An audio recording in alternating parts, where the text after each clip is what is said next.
देवेंद्रजी पहिल्यांदा अभिनंदन तुमचं मुख्यमंत्री. धन्यवाद.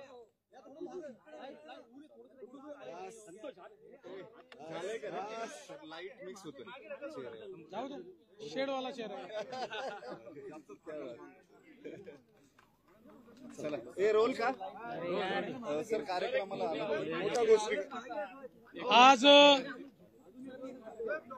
अतिशय आनंदाची गोष्ट आहे की प्रधानमंत्री आवास योजनेच्या अंतर्गत यावर्षी आपल्याला केंद्र सरकारने 6.5 लाख घरं मंजूर केली होती. ते टार्गेट वाढवण्यात आलेलं आहे. अतिरिक्त 13 लाख घरं आपल्याला देण्यात आलेली आहेत. एकूण आपण विचार केला तर जवळपास यावर्षी केंद्र सरकारच्या वतीनं महाराष्ट्रातल्या गरिबांकरता, कच्च्या घरात राहणाऱ्यांकरता, बेघरांकरता एका वर्षात 20 लाख घरं देण्याची अनाउन्समेंट आताच केंद्रीय ग्रामविकास मंत्री आदरणीय शिवराज सिंग चौहान साहेबांनी केलेली आहे. महाराष्ट्राला मोदी सरकारने दिलेली ही अत्यंत मोठी भेट आहे आणि देशाच्या इतिहासामध्ये कुठल्याच राज्याला आजपर्यंत एका दिवसात किंवा एका दिवसात इतकी घरं मिळालेली नाहीत. ती 20 लाख घरं आपल्याला मिळालेली आहेत. खरं म्हणजे आपल्या आवास प्लसमध्ये 26 लाख त्या ठिकाणी लोकांचं रजिस्ट्रेशन आहे. आता ही 20 लाख घरं मिळाल्यामुळे आता फार कमी आपल्याकडे त्या यादीतले बेघर लोक राहतील जे पुढच्या वर्षी आपण कंप्लीट करू शकू. त्याचसोबत एक अजून महत्वाची अनाउन्समेंट त्यांनी केली आहे की पूर्वी सर्वेक्षणामधले जे निकष होते ते निकष देखील आता त्या ठिकाणी डायल्यूट करण्यात आलेले आहेत. ज्यांची नावं सुटली होती आणि जे खरे बेघर आहेत, मग ते शेतकरी असो, महिला असो, अशा सगळ्यांना नव्या सर्वेक्षणामध्ये त्या ठिकाणी इन्क्लूड करण्यात येणार आहे. ती जी यादी बनेल त्या यादीतल्या लोकांनाही येत्या 5 वर्षामध्ये घरं द्यायची हा निर्णय माननीय मोदीजींनी केलेला आहे आणि तोच संकल्प आज शिवराज सिंग चौहान साहेबांनी या ठिकाणी सांगितलाय. मी महाराष्ट्राच्या वतीनं माननीय देशाचे प्रधानमंत्री मोदीजी आणि केंद्रीय ग्रामविकास मंत्री शिवराज सिंग चौहानजी या दोघांचेही मनापासून आभार मानतो की आज 20 लाख घरं त्यांनी महाराष्ट्राकरता दिली आहेत.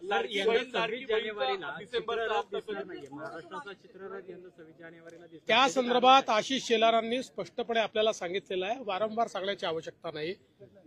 त्या ठिकाणी सगळ्या राज्यांचे चित्ररथ असतात. आपल्यालाही बोलवण्यात आलेलं आहे. मात्र त्यातले 15 चित्ररथ हे रस्त्यावर असतात. बाकी एका ठिकाणी लोकांकरता पाहण्याकरता ते ठेवले जातात. आलटून पालटून राज्यांना संधी मिळते. गेले 4 वर्ष आपल्याला संधी मिळाली होती, म्हणून यावर्षी आपल्याला संधी नाही आहे. मागच्या वर्षी मोठ्या 3 राज्यांना संधी नव्हती. त्यामुळे याच्यात काही वेगळं होत आहे किंवा महाराष्ट्राला डावललं जात आहे वगैरे असं काही नाही आहे. तथापि आम्ही पुन्हा एकदा विनंती करून बघणार आहोत की समजा अजून काही तुम्ही जर इन्क्लूड करणार असाल तर महाराष्ट्राचा करा, पण याच्यामध्ये हे रुटीन आहे, याच्यामध्ये कुठलंही वेगळेपण नाही. परभणीमध्ये राहुल गांधींनी टीका केली आहे तुमच्यावरतीच की तुम्ही मुख्यमंत्री आहात आणि कस्टोडियल डेथ ही गृहमंत्र्यांची जबाबदारी असते. त्या अर्थाने तुम्ही गृहमंत्री आणि मुख्यमंत्री दोघेही आहात. हे तुमच्याकडून झालेलं पाप आहे असं त्यांचं म्हणणं. पोलिसांच्या मारहाणीचा कस्टोडियल बघा, राहुल गांधी या ठिकाणी केवळ राजकीय हेतून आले होते. ही केवळ राजकीय भेट होती. लोकांमध्ये, जाती जातींमध्ये विद्वेष तयार करायचा एवढं एकमेव ध्येय त्यांचं आहे. तेच काम गेले अनेक वर्ष आता ते सातत्याने करतायत. त्यामुळे मला असं वाटतं की त्यांनी हे जे काही विद्वेषाचं त्यांचं काम आहे हे त्या ठिकाणी जाऊन पूर्ण केलेलं आहे. महाराष्ट्राचं सरकार संवेदनशील असल्यामुळेच या ठिकाणी या संपूर्ण प्रकरणाची आम्ही न्यायालयीन चौकशी ही घोषित केलेली आहे. न्यायालयीन चौकशीमध्ये या संदर्भातलं सगळं सत्य आणि तथ्य बाहेर येईल. काहीही लपवण्याचं कारण नाही आहे. आणि जर त्या चौकशीमध्ये कुठल्याही प्रकारे मारहाणीमध्ये किंवा अशा प्रकारच्या गोष्टींमुळे हा मृत्यू झालाय असं बाहेर आलं तर कोणालाही सोडलं जाणार नाही. कठोरात कठोर अशा प्रकारची कारवाई ही केली जाईल. शरद पवार देखील तिथे गेले होते. त्यांच्या पण हेतूविषयी काही शंका येते का? आणि ते तुमच्याशी बोलले? ते तुमच्या असं आहे की पवार साहेबांनी मला एवढंच सांगितलं की या दोन्ही ठिकाणी तुम्ही लक्ष घाला. मी त्यांना सांगितलं मी पूर्ण लक्ष घातलेलं आहे. चालू आहे कुठली रस्सीखेच पालकमंत्र्याबद्दल नाही.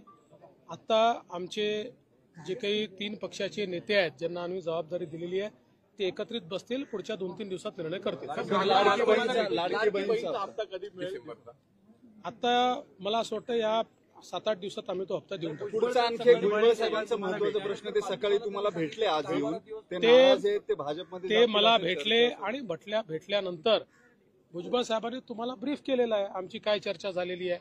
वेगळ्याने ब्रीफ करायची आवश्यकता नाही. भुजबळ साहेब आमच्या महायुतीचे एक प्रमुख नेते आहेत आणि तिन्ही पक्ष, मग ते अर्थातच राष्ट्रवादीचे आहेत म्हणून तिथे त्यांचा सन्मान आहेच, पण आमच्या तिन्ही पक्षाच्या नेत्यांच्या मनात त्यांच्याबद्दल सन्मानाची भावना आहे.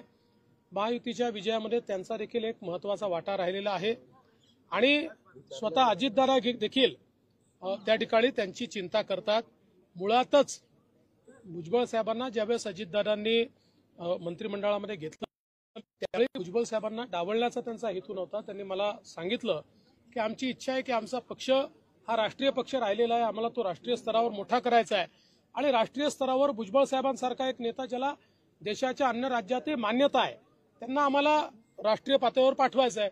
भुजबळ साहेबांचं मत जरा वेगळं होतं, त्याच्यामुळे हा प्रश्न निर्माण झालेला आहे. पण आम्ही सगळे मिळून याच्यावर तोडगा काढू आणि भुजबळ साहेबांसारखा एक नेता हा आमच्या सोबत मैदानात असला पाहिजे या दृष्टीनं त्यातनं मार्ग काढला जाईल. त्यांनी असं आहे, त्यांनी अशी मागणी केली नाही, अशा प्रकारचा कुठला विषयही समोर आलेला नाही. शेवटी राष्ट्रवादी काँग्रेस आम्ही आणि शिवसेना तिघं एकत्रित आहोत ना, त्यामुळे आम्ही कशाला म्हणजे अशा प्रकारच्या काही भावनाच नाहीत. आम्ही एकत्रित आहोत, निर्णय एकत्रित करायचे आहेत आणि त्यांच्याबद्दल तिन्ही पक्षांमध्ये आदर आहे. सर, मराठा क्रांती मोर्चाने पुन्हा एकदा अजित पवार यांच्या प्रत्येक कार्यक्रमामध्ये निदर्शन करण्याची घोषणा केली. मला असं वाटतं की या ठिकाणी आता बीडच्या चौकशी चालली आहे, ती चौकशी दोन्ही प्रकाराने आपण करतो आहे आणि मी स्पष्टपणे सांगितलं आहे की चौकशीमध्ये कोणीही दोषी आढळला तरी त्याच्यावर कारवाई केली जाईल. त्यामुळे कुठल्याही प्रकारची निदर्शनं करणं हे काही योग्य होणार नाही.